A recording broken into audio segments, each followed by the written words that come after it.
guys. Welcome to my YouTube channel.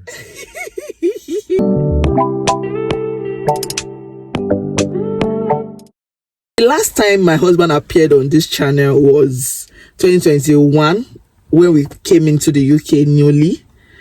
Was it 2021 or 2022? I think it was 2022, early 2022. And the last time I appeared was last year.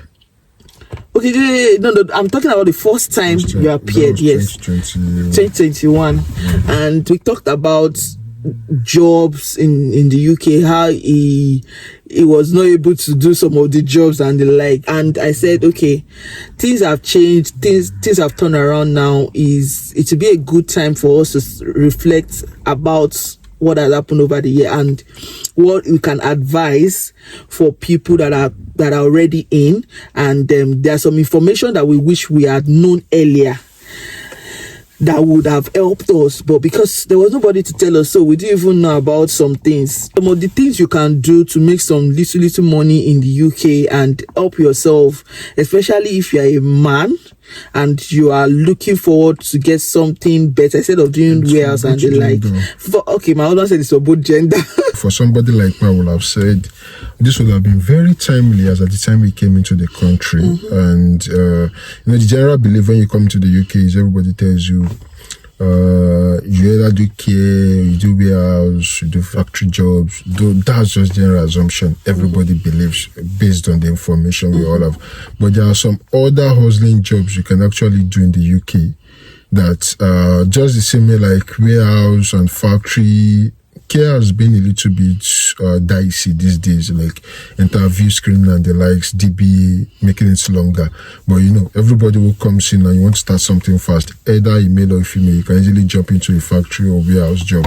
Within even the same week you come or 2 weeks, immediately you have your hair now, you can easily start looking for stuffs like that and you get it within 2 weeks if God be on your side. Do I've had cases whereby people took a month before they get even stuffs like that. But there are also other stuffs you can do that are hustling kind of jobs. I call it hustling jobs because they are not like office job. Everybody wants an office job, but the normal blue collar jobs you can do here. You can also work in construction and in the rail industry. Both sides have looked at both sides, done both sides exam, and the one I will still tell you is more preferable is construction, because for construction the entry level is very cheap. The only thing is that for these hustling jobs you have to do some exams for it. Okay, like for construction, basic is the level 1 H and S training and exam. The exam is an in-house exam, so don't be scared that you are hearing exam. Some of us don't like exams. It's just 50 questions and they expect you actually, I think you're supposed to get maybe 40 or something. They do a training for you in the class. They won't pick all the topics. Yeah.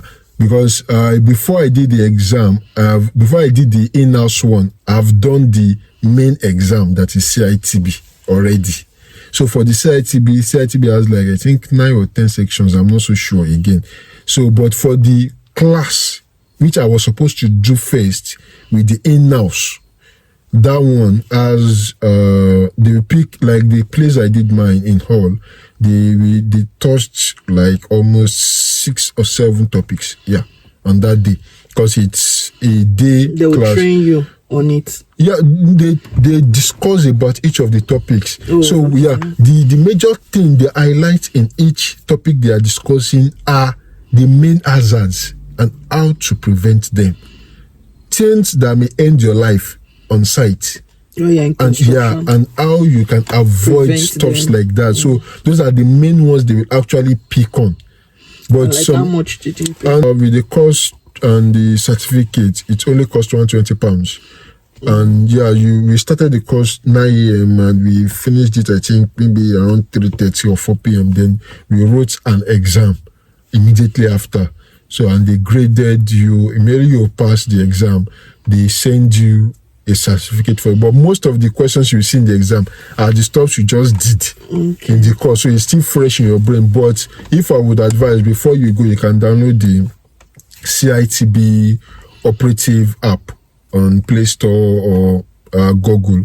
I think you just pay £6 and you just practice for it. But you will see a lot of centers in your city.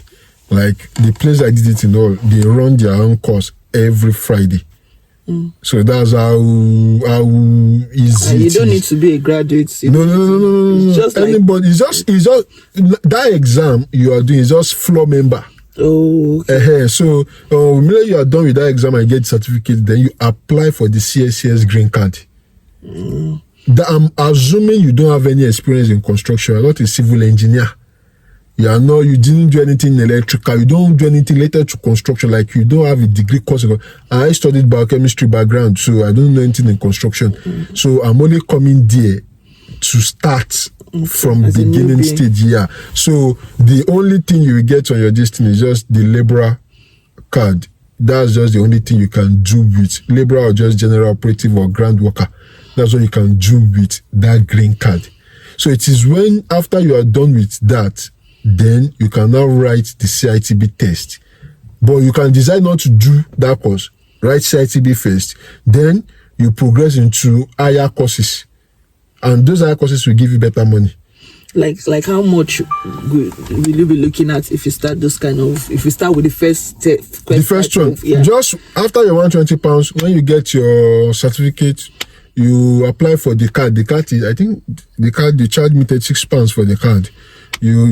Immediately they say it is successful, they send you the what do they call it? The online version of it that you can see online, that you can still be using anytime when you get the physical one.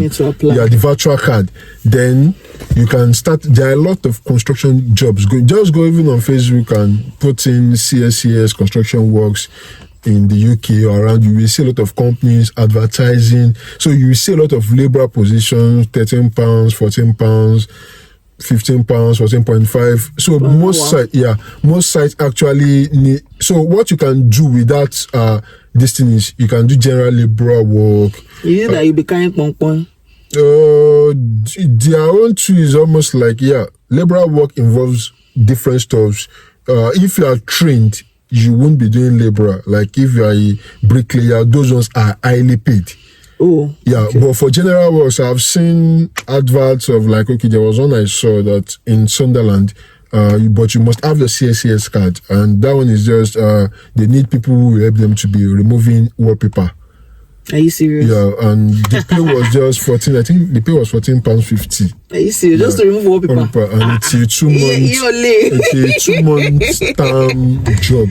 So are you serious? And the good part is that it's always full time, so you can work. So and before one finishes, there's another project going. Do you think students can do this? I actually wanted to ask, because I assume students can do it, but the only thing the 20 hours restriction. So I'm not so sure if they will allow you to only come for 20 hours. Maybe during holidays. Yeah, during holidays. Yeah, but I believe there should be a way that students can actually work in an industry like that, because there are some parts of construction that you don't get every day. Okay. That is just like weekend days, like 2 days shift. That's only when you have it. You don't have it like long term. So, and when you are done with the exam, you do certificate, you start working. So, and after then you can start getting more tickets. Tickets is like more training.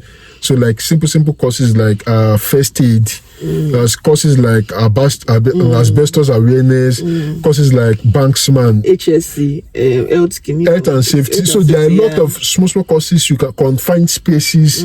How you can work. It was some courses that we did when we were in NYC that time. That HSC kind of course. So a lot. So the more tickets you have, tickets is what they call courses. So you can be hearing tickets. What tickets do you have? What they mean is that what additional course have you done? So there are some. I've seen a job whereby they said they need somebody who is a traffic marshal and can also work as a ground worker for £24 per hour. So traffic marshal, that is in rail. No. Traffic marshal in construction. Yes. Oh. So you just direct traffic, and for traffic marshal, like if you don't like the laborer part, like you want to work on the groundwork, working on sites, doing general work, you can go for the traffic marshal course, because the traffic marshal is in like 3 stages. We have the general one, like the in-house one. That one is cheap. I think for like 50 to 100 pounds, depending on location, you can add that to your ticket. So any job you are going for in construction, just to coordinate traffic. They train you. It's also like a day training, morning till like 4 p.m. Then you do practical and you do exam. But everything is in-house. So you do after that one, the jobs you'll be getting, at least for that one, you'll be getting jobs of like 15 pounds, 14 pounds, 16 pounds, depending on your location. But for that same traffic marshal, the ones that pay higher, it's still traffic marshal, but they pay higher. Those ones, you now have to now write that CITB test. Because before you can write a lot of tests. So the CITB is actually the main test before you can start entering into the realm of having good days in construction. You can just use the 120 pounds and just a little like 50 to whatever to start. You will get a job. At least 14 pounds is paying more than most factory jobs I've heard of.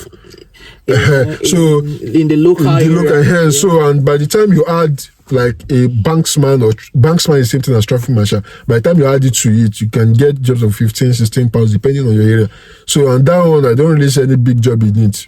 But on churches, take people that, okay, be the traffic coordinator. So it's just the same thing. The only difference is that you just need to learn the signs, and the signs are not that much that you learn just to coordinate a driver to unload, to offload, follow plans in the construction site, stuff like that. So it's just general duties, but you are not carrying anything heavy as a traffic marshal. You're just coordinating the flow of traffic within the site. So, but when you do the CITB test, that one is like the main test. So that one you have to prepare for it because they expect you to get 46 over 50.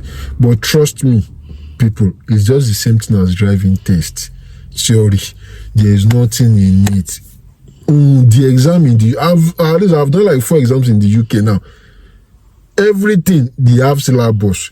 You've seen all the questions before. You like to write the exam. I like exam. You've seen all the questions already. Okay, like driving test, the total questions is like 700 and something. You are a few way, beg. So 700 and something. You are a few way. Not all of them. In the test, they will repeat the same thing. It's okay. No, so when you are done with CITB, which one should they start with first? Just the H&S level 1. Just Google it and put your location in it. Call them, start with that one. When you start work, when you start having, even during the time you start working or when you are waiting for certificate, you can start reading up for the CITB operative. Because when you are done with CITB operative, if you now decide to be a traffic marshal, like for example, you can do the CPCS traffic marshal. Now, the one they train you as a company to be a traffic marshal, or the one you pay like 50 to 100 pounds for, that one will get you jobs of 15 to 16 pounds. But when you do location, even if it's London, it's still the same thing. No, it's still the same thing. Yeah, but even in London, you see a lot of now for traffic marshal, they have the general one, then they have MPOS, and then they have CPCS. CPCS is the highest level. So it's not compulsory that you must do the general one, then you do MPOS, and no. If you do CITB test today, you can register to do CPCS. And for CPCS, in places like London, because even in London, London is like Lagos. So almost every FEW first class student is in Lagos. They are coming to also for job. So that's the way London is. But in London, you will see, so quite a lot of people have CPCS too in London. So you will see people getting 18 to 20 pounds. But mostly outside London, from most of the job advert I've seen, outside London even pay more for CPCS. Than London. So, because people in outside London, only few people have it. So you can go for construction. Do exam and pass and start making money. For this job also, what I've seen is that it has prospect. Yeah, no, it has career progression. That's why I actually was interested in it, because of the career progression. Because as I told you, I did construction. I also did course in railway. Railway is another different ball game entirely. And railway is not going to stop anytime soon, because the UK's primary transportation is rail. Contract that comes out, so you always have jobs to do. But as well. what But construction people will is say better. now is, what people will ask that is, do they sponsor? Yeah, Sponsor a lot of construction jobs sponsor, but not like being a laborer. No. So you have to get to So some you high have position. to actually develop. Average graduates can actually scale through almost all of their exam. And reels. Almost all of their exam. Average graduate can scale. Just prepare for it and you do the exam. Thank you so much for coming to the channel. If you're yet to subscribe, please subscribe. Our daddy has spoken. You should go and be making pounds, so big money. Big things, the more like. Thank you guys for watching. If you have any question, you can put in the comment section. Maybe we will invite him again. That's if he will come. Bye guys.